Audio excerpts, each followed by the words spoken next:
France et vous publiez, je le rappelle, mon agenda de présidence, 100 jours pour tout changer. On va y revenir dans un instant. Un mot d'abord sur cette annonce, l'annonce politique de cette matinée. Manuel Valls qui dit qu'il votera Emmanuel Macron au premier tour de cette présidentielle. C'est quoi? Vous n'êtes pas surpris? Bon, écoutez, je suis pas surpris. Emmanuel Macron rassemble tous ceux qui ont été désavoués par les Français. Donc bon courage, bonne chance. C'est le ralliement de trop pour Emmanuel Macron? Mais Emmanuel Macron, c'est une bulle qui à un moment, vous savez, grossit, jusqu'à un moment où elle va exploser quand les Français verront que c'est simplement la réincarnation de François Hollande, de sa politique. Et moi, je ne veux pas que mon pays en reprenne pour 5 ans. Une bulle qui est très haut pour l'instant dans les sondages, au coude à coude avec Marine Le Pen. Il y a tellement une bulle très haute. Souvenez-vous, M. Juppé devait être élu, M. Fillon, M. Valls devait gagner la primaire. Donc heureusement, ce sont les Français qui décident. Et moi, je leur dis, faites attention, ne votez pas pour M. Macron. Vous ne pouvez pas voter non plus pour M. Fillon. Donc je présente une alternative sérieuse et c'est cela qui m'intéresse aujourd'hui. Manuel Valls dit je ne prendrai aucun risque pour la République. C'est le fameux vote utile. Il vous agace ce vote utile? Mais c'est pas la question. Mais ce sont les Français qui votent. Si les Français ont envie de continuer avec ce quinquennat désastreux et si les Français ne se souviennent pas que M. Macron, c'est 600 000 chômeurs de plus, c'est la loi travail, c'est la panne, moi je propose un autre projet. Ce qui m'intéresse, c'est pas les autres. J'en veux plus des autres, comme beaucoup de Français. Bon, les autres, je vais continuer quand même à vous en parler un peu. Jean-Luc Mélenchon et son refus de participer au dernier débat de cet avant-premier tour, celui qui est prévu sur France 2, 3 jours avant le premier tour. Vous avez publié hier soir un communiqué pour dénoncer justement cette attitude. Oui, Emmanuel Macron aussi, d'ailleurs, envisage de ne pas y participer. C'est très bien, les Français voient qui ils sont. Ce sont des personnalités qui ne veulent pas débattre, qui ne veulent pas échanger. Les Français jugeront. C'est très simple. À 3 jours du premier tour, c'est peut-être un peu proche. Ah ben non, mais c'est vrai qu'il ne faut pas de débat avant l'élection. Et puis, ça sera beaucoup mieux comme ça. Hein. Allez, hop. Non mais attendez, heureusement que les Français sont là. Et je peux vous dire que les Français vont les sanctionner durement. Vous irez à ce débat s'il n'y a pas Emmanuel Macron, s'il n'y a pas Jean-Luc Mélenchon? J'irai, j'espère que le débat sera maintenu. Et les Français verront qui a déserté. Vous savez, grande gueule, mes petits bras, hein, tout ça. Grande gueule, mes petits bras. Vos sondages, les récents sondages, on parlait de ceux d'Emmanuel Macron, ceux-là, vous les croyez? Plus 9% par exemple, 9 points pardon, d'opinion positive dans le dernier baromètre Odoxa, et ce en quelques jours seulement. Ceux-là, on peut les croire, ces sondages? Oh, vous savez, je me méfie beaucoup des sondages. Ce que je remarque en revanche, c'est qu'il y a énormément d'électeurs qui viennent de partout et qui me disent on allait s'abstenir et on vous a découvert. Et moi, je parle à ces 20 millions d'abstentionnistes. Je parle aussi aux autres, bien sûr. Mais je leur dis, ne laissez pas tomber la France. Vous pouvez tout changer. Vous avez un bulletin de vote, il est égal. Qu'on soit riche ou pauvre, puissant ou pas puissant, on a l'égalité républicaine. Et attention, attention, vous avez le devoir de voter. Il y a suffisamment de candidats. Renseignez-vous. Et je présente le projet de rupture le plus sérieux. Je suis convaincu que les Français ne veulent pas revoir ni M. Macron, ni M. Fillon, qui, je le rappelle, ont gouverné. En revanche, nos compatriotes ne veulent pas jeter la proie pour l'ombre. Ils veulent savoir où ils vont. Ils ne veulent pas partir dans le décor. Et je suis absolument certain que mon projet de rupture sérieuse correspond à l'attente des Français. Simplement, ils ne me connaissaient pas bien, moi et mon projet. Et donc, on a à mettre les bouchées doubles. Et il y a beaucoup de gens qui nous rejoignent, notamment des Républicains. Des Républicains, justement, des sympathisants républicains, des élus aussi? Oui, beaucoup. Qui? Et des élus, là, il y en a eu encore récemment, partout. Et qu'est-ce qu'ils disent? Parce que ce qui est intéressant, c'est qu'est-ce qu'ils disent. Vous ne voulez pas donner de nom? Ah, mais il y aura des noms. Il y a déjà même eu une liste d'une centaine de maires qui m'ont rejoint, indépendants et républicains. Qu'est-ce qu'ils disent? Ils disent deux choses. Ils disent, Monsieur Fillon, de toute façon, ne gagnera pas, ne peut plus gagner. Et donc, s'il y a une petite espérance avec vous, il faut absolument la saisir pour éviter Macron. Et deuxièmement, il voit que mon projet est beaucoup plus raisonnable, notamment sur la baisse d'impôts. Monsieur Fillon veut augmenter la TVA. Monsieur Macron veut augmenter la CSG. Ça fait 20 ans qu'on a les mêmes recettes. On augmente les impôts pour réduire les déficits. Alors vous voulez les baisser et vous réduisez les déficits. Mais oui, Comment vous faites? Parce que, enfin, on va comprendre que les pays qui ont réussi, je pense notamment à l'Angleterre, mais d'autres, ont baissé massivement les impôts pour relancer l'économie. Et une fois que l'économie est relancée, eh bien les recettes reviennent dans le budget de l'État. Donc ce que je demande et ce que je propose au pays, c'est vraiment une forte baisse d'impôts, une augmentation des petites retraites pour qu'il y ait de la dépense dans nos magasins, pour que les entreprises aient des commandes. une fois qu'on aura relancé l'économie, et comme j'aiderai uniquement les entreprises qui produisent en France, eh bien, on va créer une dynamique de croissance. Sinon, on continuera comme avant. Et je ne veux pas de ça pour mon pays. Je reviens sur François Fillon, la mise en examen de son épouse hier soir. Ça va amplifier, d'après vous, le mouvement Écoutez, je ne veux pas commenter, je ne veux plus commenter leurs histoires. Ce que je dis aux Français, c'est que l'heure est grave et je ne veux pas qu'on ait une victoire de M. Macron. Et que je suis le seul qui peut aujourd'hui, même si je suis plus récent, qui peut bloquer cette élection par défaut. Et je regrette que François Fillon, qui avait dit devant des millions de téléspectateurs que s'il était mis en examen, il renoncerait, je regrette qu'il prenne en otage l'électorat de droite. Votre adversaire aujourd'hui, c'est Emmanuel Macron. Oui, parce que je vois venir gros comme une maison, si je peux me permettre cette expression un peu populaire, la manipulation générale. Un candidat de droite complètement décrédibilisé, Monsieur Macron qui prend tout le monde et en avant, c'est un peu le radeau de la méduse, mais qui peut survivre. Et en cas de second tour, Emmanuel Macron, Marine Le Pen, vous choisissez qui? Mais je veux être au second tour pour éviter ce choix. Dans l'hypothèse où vous ne le seriez pas. Vous savez, les hypothèses, les si, on met Paris en bouteille. Oui, mais je souhaite être au second tour pour éviter ce choix. Vous faites de la politique fiction avec votre livre. Je veux éviter ce choix. Vous nous racontez oui, mais vous avez vu que je gagne dans ma fiction. Oui, dans votre fiction, vous gagnez. Mais si jamais, malgré tout, vous n'êtes pas qualifié pour ce second tour. Je me prononcerai en fonction du seul intérêt national, comme j'ai toujours fait dans ma vie.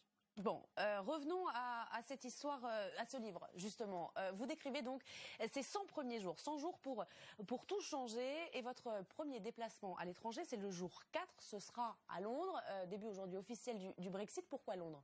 Parce que l'Angleterre reprend sa liberté, parce que je veux reconstruire l'Europe.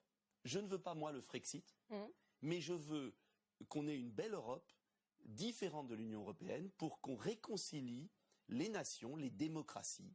J'estime que la nation... Mais concrètement, comment on fait? C'est très simple. J'ai écrit un traité alternatif. Ça veut dire qu'on renégocie. Et d'ailleurs, le Brexit va beaucoup nous servir. Parce que si l'Union européenne est incapable de comprendre qu'on ne peut pas construire l'Europe contre les peuples, avec le chômage de masse, les travailleurs détachés qui ne payent pas de charges sociales, les délocalisations, la destruction des services publics, si l'Union européenne ne comprend pas qu'il faut changer, eh bien on s'en ira comme les Anglais. Mais pas la France toute seule. Mais non, parce que la France doit travailler avec les autres. On peut travailler autrement. Je prends un exemple. Airbus, c'était une belle réalisation. Pourquoi une des réussites de l'Europe. Non, de l'Europe, oui, mais pas de l'Union européenne. Oui, de l'Europe. Vous avez raison. Eh bien, moi, je veux faire pareil dans une dizaine de domaines clés. La lutte contre le cancer, la lutte contre la maladie d'Alzheimer, le panneau solaire de demain, la voiture propre, l'aide à l'Afrique.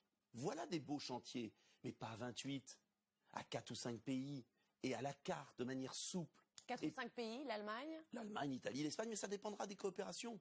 Pour la Méditerranée, on ne va pas faire ça avec avec la Suède, pardon. La Norvège n'est pas dans l'Union. Avec le Danemark, on va faire ça avec l'Espagne, l'Italie, parce qu'il faut travailler ensemble par zone géographique, à petit nombre de pays. Ce que je veux dire aux Français, c'est que c'est pas où on reste à subir, où on casse tout. Entre les deux, il y a une marge. Et tout mon programme, c'est un programme de changement radical, mais raisonnable. Sur la santé, dans votre programme, il y a pas mal de remboursements que vous promettez, notamment les lunettes, les soins dentaires. C'est ce que font d'ailleurs un certain nombre de candidats. Vous les financez comment? Je les finance en augmentant le budget de la santé, parce que moi je l'assume, alors que les autres veulent le réduire.